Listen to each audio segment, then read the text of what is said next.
Good evening, visitors. Welcome to the Australian War Memorial's Last Post ceremony.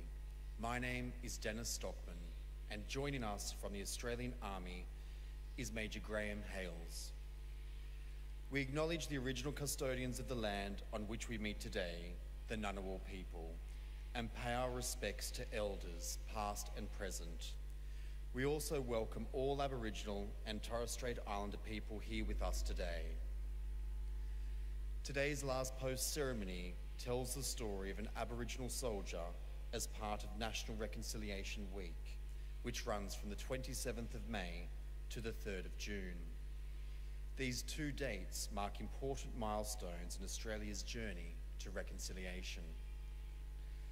On the 27th of May, 1967, the Australian public voted overwhelmingly to change the Constitution to include Aboriginal people in the census and to allow the Commonwealth to create laws for them. And on the 3rd of June 1992, the High Court of Australia made the historic Mabo decision, which acknowledged Aboriginal and Torres Strait Islander people's unique connection with the land. In commemorating the death of Corporal John Jackson, we recognise those as Aboriginal and Torres Strait Islander servicemen and servicewomen who have played their part in walking the path to reconciliation. Aboriginal and Torres Strait Islander people have served in every conflict and commitment involving Australia's defence contingents since Federation, including both World Wars. They came from a society with few rights, low wages, and poor living conditions, but once in the AIF, they were treated as equals, paid the same as other soldiers, and generally accepted without prejudice. Despite their courage and commitment to fighting for a nation that afforded them second-class status, most came back to much the same discrimination as before. By telling their stories, we hope to come to an understanding of the depth of their sacrifice and dedication, which in no small way illuminate the path to reconciliation. A shared history of service and commitment will unite, not divide. As we commemorate the service of Aboriginal and Torres Strait Islander peoples and National Reconciliation Week and the milestones by which it is defined, we ask that all Australians be a part of the next big steps in our nation's reconciliation journey. We welcome the veterans who have served, those that are still serving, and the families that support them. We acknowledge the members of RSL and Services Clubs Association, RSL Victoria, and RSL Queensland who are watching the broadcast of this ceremony across Australia. During the ceremony, wreaths and floral tributes will be laid at the base of the pool of reflection by visitors to the memorial. Please stand and join in singing the national anthem.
The Australian War Memorial was vision of Charles Bean, Australia's First World War official historian.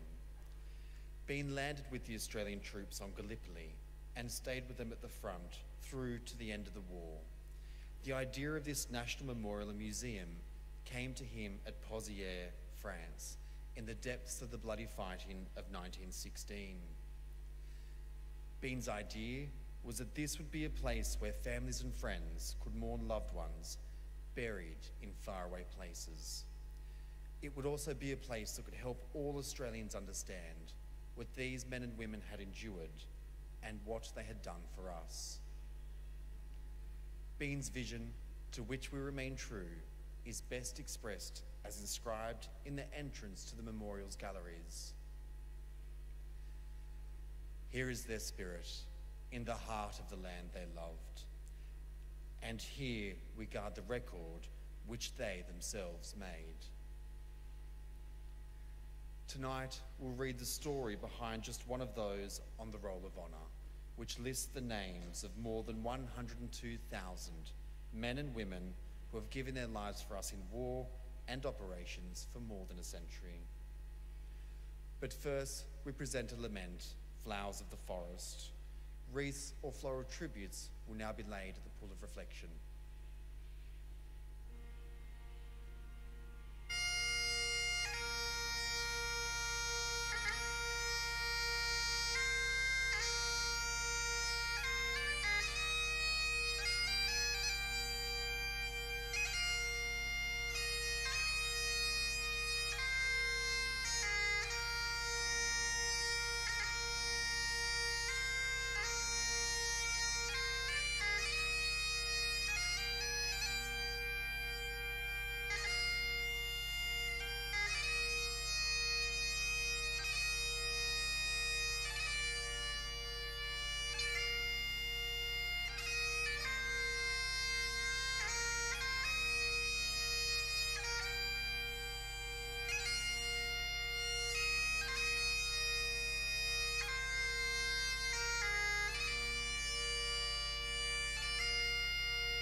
Today, we remember and pay tribute to Corporal John Jackson.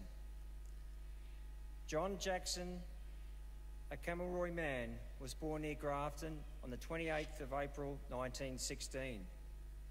He grew up in the region and worked on dairy farms in the area. He also served in the militia with the 41st Battalion, known as the Byron Regiment. He enlisted for service with the 2nd Australian Imperial Force in March 1941, at a time when Australian government and military policies banned the service of Indigenous Australians. Despite this, many had already enlisted and gone on to serve overseas. Jackson's leadership potential was recognised soon after his enlistment. After joining a training battalion in Tamworth, he was promoted first to Lance Corporal and 3 months later to Sergeant. He was clearly a remarkable man, earning rapid promotions based purely on merit that provided a rare opportunity for Indigenous Australians to command white troops. Prior to embarking for service overseas, he was given final leave and he returned home. Jackson and 2 other soldiers who were home on leave were given a send-off at the local town hall, during which Jackson, who had a fine voice, sang, "One day when we were young." Jackson left Sydney on the 17th of September 1941, bound for Singapore. He was seconded to the 8th Division Provo Company and briefly reduced to private on joining his new unit, but was quickly promoted to corporal. In his role as a military policeman, he was responsible for the maintenance of discipline and order, which became a difficult task as Allied forces were forced to withdraw down the Malay Peninsula to Singapore. Having already withdrawn through Thailand and most of Malaya by the end of January, the last of the Allied troops had reached Singapore and an attack looked imminent. The attack began at 10:30 p.m. on the 8th of February 1942. Defending forces inflicted heavy casualties, but with their communications cut, heavily outnumbered, and the Japanese infiltrating between positions, the Australians were forced to withdraw. By the 13th of February, the battle for Singapore Island was all but over, and British forces surrendered 2 days later. Jackson was in hospital suffering from the effects of malaria when Singapore fell, and was imprisoned with the other Australians in the sprawling Changi prisoner of war camp. The Japanese, who were aware of the White Australia policy, were puzzled to find a handful of dark-skinned soldiers among the captured Australians. It was not long before the prisoners were allocated to external work parties. Jackson became part of B Force, departing Singapore on the 8th of July 1942 on the so-called hell ship Ubi Maru, bound for Sandakan in British North Borneo. The ships used to transport prisoners were cramped, old, dirty, and in poor repair. Prisoners were crammed in every available space in the holds, forced onto small, crudely constructed wooden bunks. After a 9-day journey, Jackson and his comrades disembarked and marched to the internment camp, Sandakan No. 1 POW camp. After establishing their camp, the prisoners were put to work building an airstrip. At first, conditions and food supplies were reasonable. However, from September 1942, the Japanese control began to tighten. Prisoners were made to sign a promise not to escape, and senior officers were moved to Chiching in Western Borneo. By October 1943, about 2,500 Australian and British servicemen were at Sandakan, and conditions continued to worsen. The men were overworked, underfed, regularly beaten and tortured. Given few of the basic requirements for human survival, they succumbed to the devastating effects of tropical illnesses such as malaria, dysentery and beriberi, or died from starvation. Surprisingly, an occasional camp concert was permitted. At one of them, Jacko sang "Beautiful Dreamer." Only 6 prisoners interned at Sandakan would survive the war. Those who were still alive in 1945 perished during the forced marches through 250 kilometres of mountainous country to Ranau. John Jackson lived for 3 years in these trying conditions. but died of unknown causes on the 29th of April 1945. His name is listed on the Labuan Memorial inside the Labuan War Cemetery, North Borneo, which commemorates Australians and local troops who died as prisoners of war and have no known graves. His name is listed on the Roll of Honour on my left, among almost 40,000 Australians who died serving in the Second World War. His photograph is displayed today beside the pool of reflection. This is but one of the many stories of service and sacrifice told here at the Australian War Memorial. We now remember Corporal John Jackson, who gave his life for us, for our freedoms, and in the hope of a better world.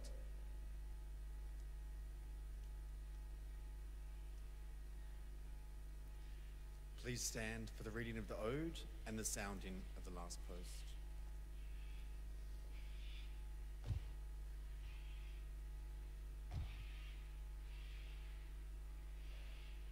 They shall grow not old, as we that are left grow old. Age shall not weary them, nor the years condemn. At the going down of the sun and in the morning, we will remember them. We will remember them.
Lest we forget.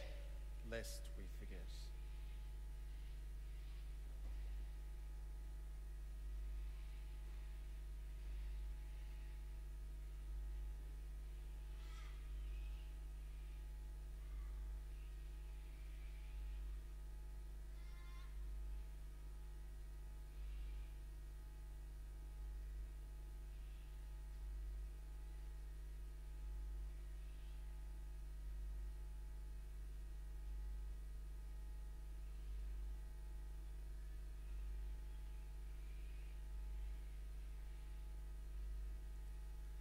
We leave you this evening with the words of the memorial's founder, Charles Bean.